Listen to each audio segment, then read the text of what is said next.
आज की शाम भी रोज की तरह ही थी। घर के अधिकतर सदस्य अपने अपने कमरों में थे। मैं रसोई में अपना काम निपटा रही थी। अचानक बाहर से मुझे मेरे पति की आवाज़ सुनाई दी। शायद वो मुझे बुला रहे थे। अभी थोड़ी देर पहले ही वो अपने जिम से घर लौटे थे। आखिर उनकी आवाज़ सुनकर गैस को धीमी आंच पर करके मैं रसोई से निकलकर अभी बाहर आई ही थी।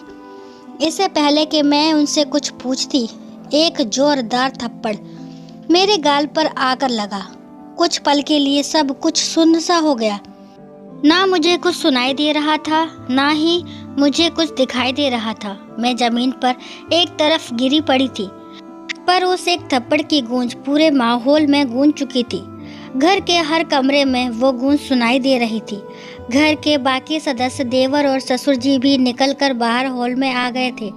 वहीं जहां ये थप्पड़ मेरे गाल पर पड़ा था, वहीं जहां सासू माँ अपनी विजयी मुस्कान के साथ अपने बेटे के पौरुष पर इतरा रही थी। आखिर उनके बेटे ने उनके कलेजे को ठंडक प्रदान जो कर दी थी। सचमुच आज जब उनका बेटा मेरे गाल पर थप्पड़ लगाकर मुझे कमजोर साबित कर रहा था, तब सासू माँ को अपने बेटे पर गर्व महसूस हो रहा था। आखिर वो उनके दूध का कर्ज जो उतार रहा था। एक जिम जाने वाला बंदा जिसके अच्छे खासे बाइसेप्स हो, वो अगर थप्पड़ मारे तो कैसा लगता है, बस वही हाल मेरा हो रहा था। मैं अस्त व्यस्त अवस्था में जमीन पर पड़ी हुई थी। मुझे ये भी होश नहीं था कि मेरा दुपट्टा कहीं और जाकर गिरा है। मुझे लगा कि कोई तो मेरे लिए बोलेगा, पर ये देखकर ससुर जी बोले, बिल्कुल शर्मो हया नहीं है। यहाँ देवर ससुर सब लोग खड़े हैं और इसके सिर से दुपट्टा गायब है। लोग क्या कहेंगे? राम राम, घोर कलयुग है। कहते कहते ससुर जी भी वापस अपने कमरे में चले गए। उन्हें इससे कोई लेना देना नहीं था कि इस घर में मेरे साथ क्या हो रहा है। उन्हें सिर्फ इसकी चिंता थी कि उनकी बहू का दुपट्टा उनके सामने सिर पर नहीं था। ससुर जी की बात सुनकर मेरे पति ने जबरदस्ती मुझे बाहों से पकड़कर उठाया और खींचते हुए कमरे में ले गए और ले जाकर पलंग की तरफ धकेल दिया। सब कुछ इतना जल्दी जल्दी हुआ कि कुछ समझ ही नहीं आया। कुछ देर बाद मुझे होश आया, लेकिन जब तक होश आया तब तक स्वाभिमान तार तार हो गया। मुझे तो ये भी नहीं पता कि मुझे थप्पड़ पड़ा क्यों था। आखिर ऐसी क्या गलती कर दी थी मैंने तो किसी से कुछ कहा भी नहीं, ऐसा कोई काम किया भी नहीं जिस कारण मुझे थप्पड़ पड़े। अभी तक तो मेरी शादी को सिर्फ 1 महीना ही हुआ है और मेरे पति ने शादी का इतना बड़ा तोहफा दिया कि ज़िंदगी भर ना भूले। पर ये 1 महीना कोई सपने जैसा नहीं है। एक एक्सीडेंट में माता पिता की मौत के बाद लोगों के कहने पर फटाफट अपनी जिम्मेदारी निभाने के चक्कर में चाचा ताऊ ने मेरी शादी इस घर में कर दी, क्योंकि उस संयुक्त परिवार में बेटी मैं अकेली थी। चाचा और ताऊ के दो बेटे थे। पुश्तैनी जायदाद में पिता का भी हिस्सा था, हालांकि वो हिस्सा अभी भी मेरे नाम पर था। ये बात मेरे ससुराल वाले बहुत अच्छे से जानते थे, इसलिए खुद ये लोग रिश्ता लेकर आए थे। उन्हें लगा था कि दहेज में वो पूरा हिस्सा मुझे मिलेगा, पर मैंने उसे लेने से मना कर दिया कि अभी मुझे उसकी ज़रूरत नहीं है। बस यही बात इन लोगों को कचोट गई। ये अलग बात है कि मेरे चाचा ताऊ ने वो हिस्सा मेरे लिए संभाल के रख लिया, पर ये बात मेरे ससुराल वालों को पता नहीं थी। यहाँ आई तो ससुराल में सासू माँ का बोलबाला था। घर में कहने को 3 पुरुष हैं, पर सब उन्हीं की जुबान बोलते हैं। थोड़ी देर बाद सासू माँ की बाहर से आवाज़ आई, अरे ओ महारानी, कब तक आराम फरमाती रहेगी?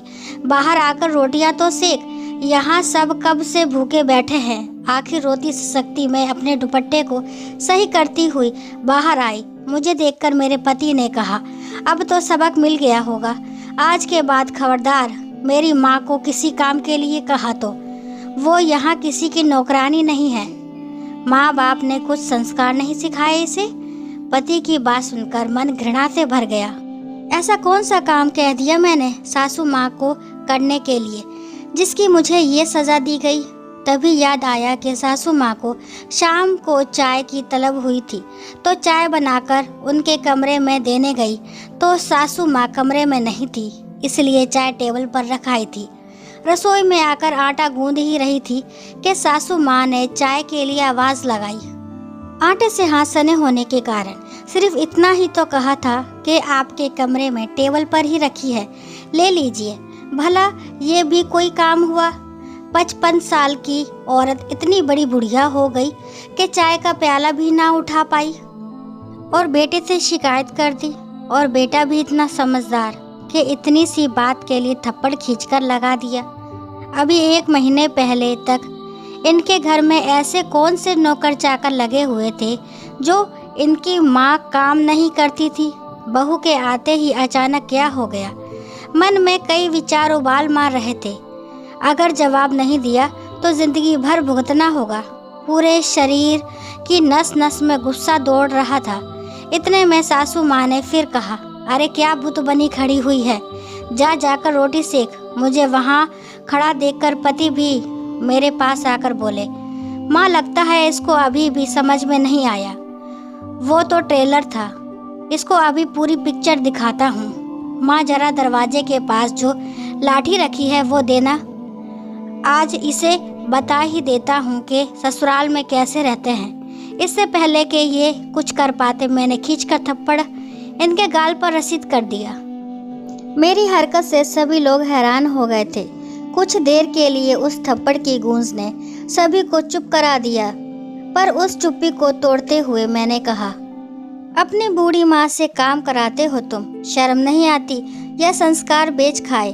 तुम्हारी बूढ़ी माँ ने कुछ सिखाया नहीं तुमको कि ऐसी बूढ़ी औरत से काम नहीं कराते? अरे जिसको 1 कप उठाना भारी हो गया उससे तुम लाठी जैसी भारी चीज उठवा रहे हो। मेरी बात सुनकर गुस्से से मेरा पति अपने गाल सहलाते हुए मेरी तरफ देख रहा था। तभी सासू माँ फुंकार कर बोली, तेरी इतनी हिम्मत कि मेरे बेटे पर हाथ उठाया? कैसी औरत है तू? अपने पति की इज्जत नहीं करती, बेहुदा औरत। लोक लाज के लिए ही सही अपने हाथ को काबू में नहीं रख सकती थी।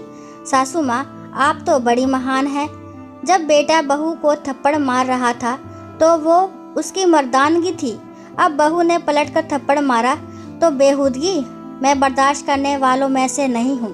तभी ससुर जी भी चिल्लाते हुए बोले, इसे घर से धक्के मार कर निकालो, माँ बाप तो है नहीं। देखते हैं चाचा कब तक घर में रखेंगे। शर्मो हया बेच खाई इसने। अरे चाचा ताऊ तो रख लेंगे, लड़की की शादी की है, बेचा नहीं हमने। हिम्मत कैसे हुई हमारी बच्ची पर हाथ उठाने की?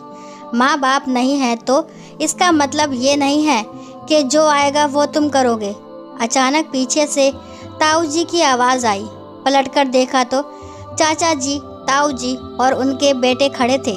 उन्हें अचानक घर में देखकर सबकी बोलती बंद हो गई। तभी चाचा जी बोले, हम तो सोच रहे थे कि त्योहार नज़दीक है, अपनी बेटी को लिवा लाते हैं, पर यहाँ तो माहौल ही कुछ और है। हमने बेटी मारने पीटने के लिए नहीं दी आप लोगों को। अरे नहीं नहीं, आपको कुछ गलत फहमी। ससुर जी ने बात को संभालने की कोशिश की, पर ताऊ जी ने हाथ दिखाकर रोक दिया। ले जा रहे हैं हमारी बेटी को, अब सीधे कोर्ट में ही मिलना। बहुत बड़ी गलती की तुमने इसे बिन माँ बाप की बच्ची समझकर। गलती हमारी थी कि हमने लोगों के कहने पर इसकी शादी जल्दी कर दी। सासू माँ ने अपना तुर्प का पत्ता फेंका। हाँ हाँ ले जाओ, बिल्कुल ले जाओ। घर बैठी बेटी बोझ ही होती है। जब लोग ताने मारेंगे ना तब पता चलेगा। क्या कहोगे लोगों से कि आपकी बेटी अपने पति को थप्पड़ मारकर आई है?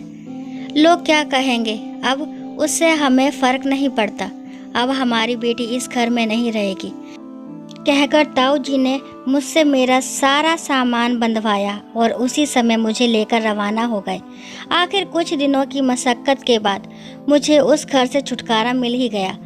आज मैं अपने आगे की पढ़ाई कर रही हूँ और जब तक आत्मनिर्भर नहीं हो जाऊँगी तब तक ताऊ जी और चाचा जी ने मेरी शादी की बात करने तक से मना कर दिया। दोस्तों आशा करती हूँ ये कहानी आपको पसंद आई होगी। कहानी पसंद आती है तो प्लीज़ मेरे चैनल को लाइक, शेयर और सब्सक्राइब करना ना भूलें। और इस कहानी के बारे में आपके क्या विचार हैं कमेंट बॉक्स में ज़रूर बताएं। और कहानी को लास्ट तक सुनने के लिए थैंक यू।